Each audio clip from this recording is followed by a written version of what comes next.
Hey there, and welcome back to English Class with Sodré. You know, we've talked a lot about characters, haven't we? The wild ones, the neurotic ones, the other ones. But what about the guy who's just there? The one who supposedly makes sense of it all? Today, we're diving into the curious case of Jerry Seinfeld himself. You see him on stage, talking about airline peanuts or dating rules, and you think, okay, that's just Jerry. But is it? Is there more to this man who seems to avoid everything?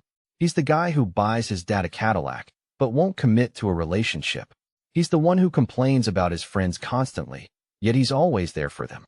It's almost as if he's performing a high-wire act, the pursuit of absolute freedom, balanced precariously over a very real need for connection. We're going to unpack Jerry Seinfeld, the anti-family guy. We'll look at his unique brand of observational humor, how he somehow manages to be the normal one in that bizarre group of friends, and why his dating life is a masterclass in elegant escape. So, if you've ever wondered about the deal with Jerry, stay tuned. Because it turns out, the guy who's about nothing might actually be about everything we try to figure out in life. After diving deep into the chaotic minds of Kramer and George and the effervescent energy of Elaine, it's time to unlock the very epicenter of Seinfeld, Jerry himself. But who is Jerry Seinfeld? Beyond the comedian who makes us laugh at life's trivialities? Is he the anchor of sanity? Or perhaps the greatest enigma of all? Jerry Seinfeld isn't a comedian of grand punchlines, but rather an architect of nothing comedy. He unearths the absurd and the humorous in life's most mundane details. Dating etiquette, waiting in lines, grocery store behaviors. This meticulous, often cynical, observation directly reflects his individualism. He positions himself as an external observer, almost an anthropologist of modern life, analyzing and critiquing social conventions and human peculiarities without deep emotional engagement. This detachment is what fuels his distinct irony. In stark contrast to Kramer's eccentricity, George's neuroses, and Elaine's volatility, Jerry is often seen as the normal one in the group. However, this normality is peculiar in itself. He acts as the straight man who, with his restrained and ironic reactions, amplifies the chaos around him. His relationships are fundamental to his humor and his normality. With Kramer, he finds vicarious courage, the anarchy he doesn't allow himself to embrace directly.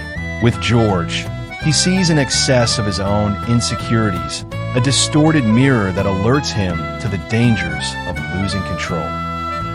And with Elaine, as you observed, their relationship is arguably the purest, with them belonging to each other, yet Jerry always pulls back from the potential of becoming a family guy, reinforcing his aversion to conventional relations.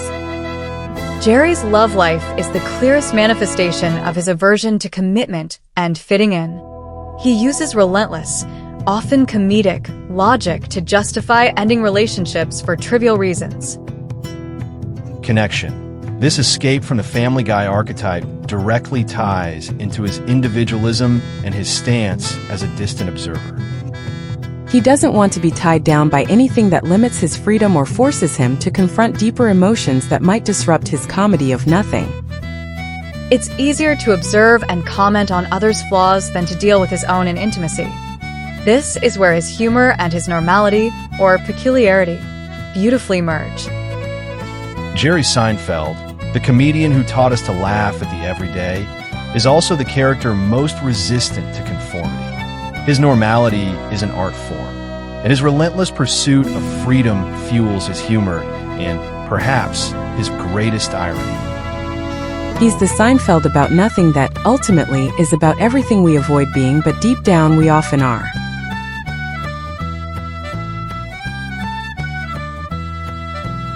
Perhaps, in the comedy of nothing, we find the profound truth that everything truly is connected. To and by Gemini, my tutor, but before it all, my brother in arms.